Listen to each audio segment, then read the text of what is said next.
Jemaat yang diberkati di dalam Tuhan kita Yesus Kristus, selamat hari Minggu dan Shalom. Kita terus dipelihara oleh Tuhan dan masih ada di saat ini, dan kita hidup dalam kesadaran karena Tuhan pemilik kehidupan ini. Kita mengarahkan seluruh keberadaan kita ada di hadapan hadirat Tuhan, dan kita bersyukur ada kesempatan bagi kita untuk diam sejenak dan mendengarkan apa yang menjadi kehendak, apa yang menjadi isi hati Tuhan untuk kita mau pakai sebagai penuntun dalam hidup ini. Bacaan dan tema disiapkan oleh Sinode sebagaimana yang kita telah baca bersama, Matius 10 ayat 5 sampai 15. Yesus mengutus ke-12 rasul, dan tema yang diberikan kepada kita diutus Kristus untuk memberitakan kerajaan sorga. Kita diutus Kristus untuk memberitakan kerajaan sorga. Kata kita di sini berarti saya dan Bapak Mama. Dan soal diutus itu adalah tanggung jawab kita semua. Tidak terlepas, tidak harus terikat dalam jabatan pendeta, penatua atau pengajar, ataupun diaken yang juga diberikan kepercayaan untuk ada dalam pelayanan. Tetapi saya dan Bapak Mama, setiap kita yang sudah dipanggil dan menikmati keselamatan Allah, diselamatkan, kita yang telah menjadi umat kepunyaannya, kita punya tanggung jawab. Kita diutus Allah untuk menjadi pemberita kasih dan kuasa Allah kepada sesama. Karena itu, poin yang pertama saya angkat dari perenungan firman Tuhan kita pagi hari ini adalah saya dan Bapak Mama. Semua kita dipanggil dan diutus.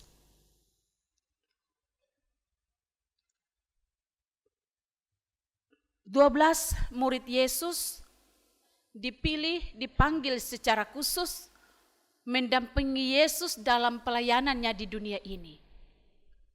Mereka melihat mujizat-mujizat yang Yesus buat dalam kuasanya, mereka mendengarkan Yesus mengajar dengan hikmatnya. Dan setelah mereka juga melihat, mendengar, mereka mengalami pertumbuhan iman itu. Mereka bertumbuh dalam iman kepada Yesus Kristus sebagai Allah dan yang hidup. Dan setelah itu mereka diutus oleh Tuhan untuk pergi memberitakan kabar keselamatan itu. Mereka tidak sendiri. Tuhan bukan berarti tidak mampu untuk mengerjakan pekabaran pemberitaan Injil. Kuasa Roh Kudusnya melampaui segala batas, ruang dan waktu.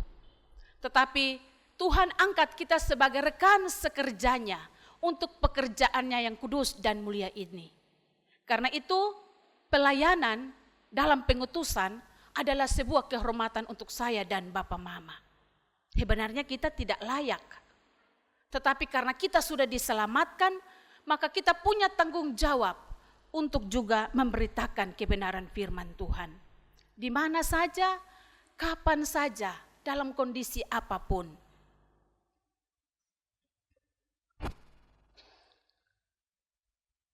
Ayat 5, Yesus berpesan kepada mereka, jangan menyimpang ke jalan bangsa lain atau masuk ke dalam kota orang Samaria. Dalam pandangan orang-orang Yahudi, bangsa lain, kota Samaria, orang Samaria itu orang kafir. Ayat 6 Tuhan bilang, melainkan pergilah kepada domba-domba yang hilang dari umat Israel.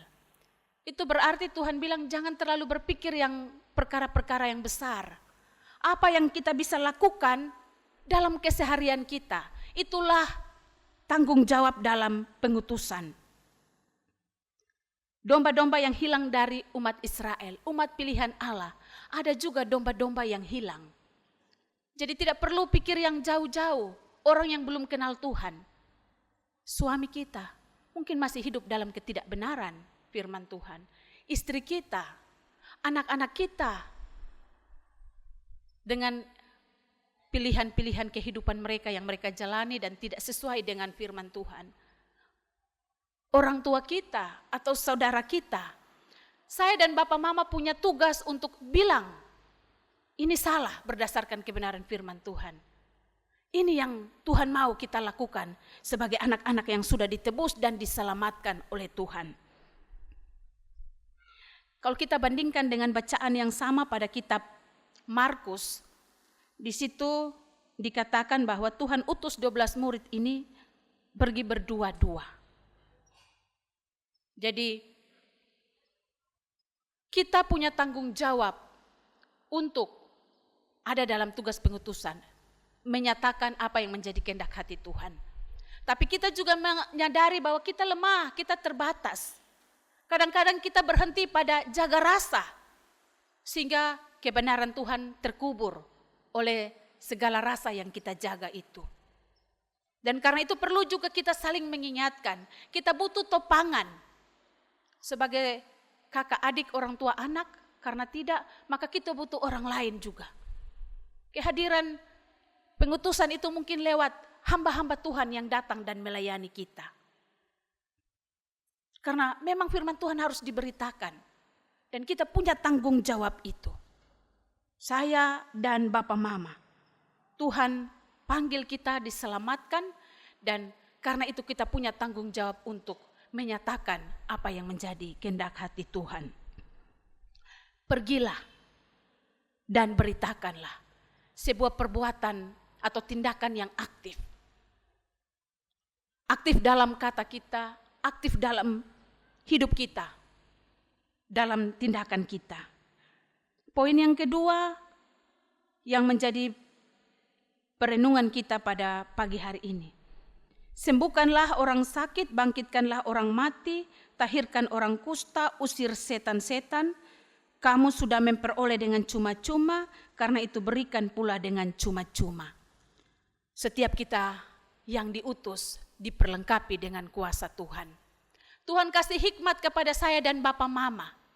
Dalam kelemahan kita tidak mampu berbicara bagaimana menyampaikan firman Tuhan. Tapi Tuhan kasih kuasa itu kepada murid-muridnya untuk pergi menyampaikan bahwa kerajaan Allah sudah dekat. Tuhan juga kasih kuasa itu kepada saya dan Bapak Mama untuk berkata-kata tentang yang benar menurut apa yang Tuhan mau. Kuasa itu dahulu, kini, dan selamanya tidak berubah. Karena itu dia terus bekerja, kuasa Tuhan terus bekerja. Dan kuasa Tuhan bekerja bagi kita semua yang tinggal di dalam kebenaran firman Tuhan. Kuasa Tuhan ada pada diri kita yang diutus. Kuasa Tuhan juga ada pada pekerjaan pelayanan kita.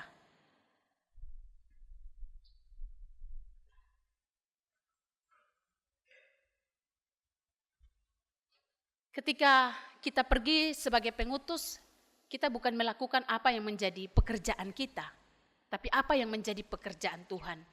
Kita tidak bawa nama kita, tapi kita bawa nama Tuhan.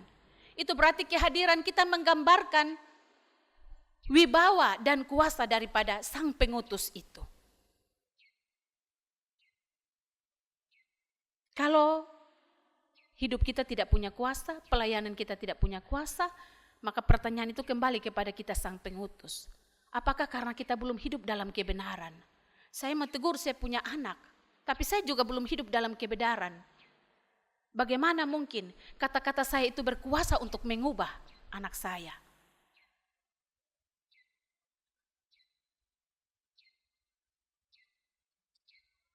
Yesus yang kita sembah, kuasanya tidak pernah berubah.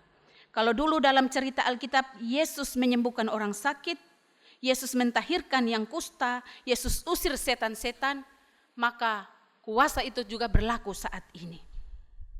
Tuhan kasih kuasa itu dengan cuma-cuma. Jangan kita mengambil keuntungan dari kuasa yang ada pada kita ketika kita ada dalam pelayanan. Kehormatan itu milik Tuhan. Jangan kemudian ketika pelayanan kita membawa dampak yang baik, kita mulai pukul dada dan kemudian bilang, Pendeta Mary nah, sarjana teologi nah, hati-hati supaya kita tidak terjebak dalam kemuliaan untuk diri sendiri. Tuhan kasih kuasa itu dengan cuma-cuma dan kita hanyalah alat yang Tuhan pakai. Kehadiran kita mencerminkan Dia sang pengutus itu yang kasih dan kuasanya tidak berubah. Hal yang ketiga, saya lihat dan saya ambil itu dari ayat 9 sampai ayatnya yang ke-15. Dalam tugas pengutusan kita tidak bisa pungkiri bahwa kita juga akan berhadapan dengan berbagai-bagai tantangan.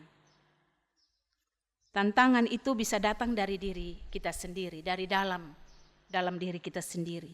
Tantangan berupa apa? Berupa kekhawatiran. Karena itu ayat 9, ayat 10 bilang, jangan bawa emas, perak, tembaga, ikat pinggangmu. Jangan bawa bekal dalam perjalanan. Janganlah membawa baju, 2 helai, kasut atau tongkat. Sebab seorang pekerja patut mendapat upah. Kadang-kadang ketika kita mau beri waktu kita mau beri tenaga kita untuk terlibat dalam pelayanan pekerjaan Tuhan, kita masih ada dalam perhitungan oleh karena atau alasan bagaimana dengan kebutuhan hidup saya. Murid-murid pada waktu itu berbeda dengan kami para pendeta saat ini. Murid-murid pada waktu itu seluruh hidup mereka diberikan secara cuma-cuma untuk melayani pekerjaan Tuhan. Kalau kami pendeta sekarang, kami terikat dalam karyawan gemit, kami diberi SK dengan sejumlah nominal sebagai gaji kami. Tetapi kadangkala juga sebagai manusia kami ada dalam kekhawatiran, apalagi dengan yang tidak terikat atau tidak diberi SK dan tidak ada dalam nominal tertentu untuk upah ataupun bentuk kasih sebagai hasil daripada pelayanan mereka. Kekhawatiran itu pasti menjadi bagian dalam pertimbangan-pertimbangan kita. Kadang-kala kami pendeta juga berfleksi atau kami diminta untuk berefleksi dengan kebutuhan-kebutuhan yang semakin berat, pergumulan-pergumulan hidup yang semakin banyak, pembiayaan-pembiayaan yang terus membengkak. Hati-hati kami diingatkan supaya jangan sampai mengabaikan tugas utama dalam pemberitaan firman Tuhan dan kemudian cari kerja sampingan untuk yang tadi penuhi kebutuhan hidup. Nah, lewat firman Tuhan ini kita diingatkan. Juga kita semua yang tidak terikat seperti kami dalam jabatan karyawan gemit, tetapi juga yang tadi poin pertama bahwa kita semua tidak terlepas dari tanggung jawab perutusan. Seringkali kita ada dalam kekhawatiran. Saya mau terima tanggung jawab sebagai presbiter, majelis. Tapi itu berarti waktu harus dikorbankan. Sebagai diaken saya harus memberi diri untuk perkunjungan dan sebagainya. Lebih baik saya pakai untuk tanam sayur dan menghasilkan uang. Kadang-kadang kita ada dalam pertimbangan seperti itu. Karena itu firman Tuhan kasih ingat kepada murid-murid pada waktu itu, murid-murid Tuhan dewasa ini kepada saya dan Bapak Mama, bergantung sepenuhnya kepada kemurahan Tuhan. Percaya pada pemeliharaan Tuhan. Untuk apa yang menjadi kebutuhan hidupmu ketika engkau memberi diri melayani Tuhan, Tuhan sudah siapkan. Jangan pakai perhitungan untung rugi atau hitungan ekonomis ketika engkau melayani Tuhan.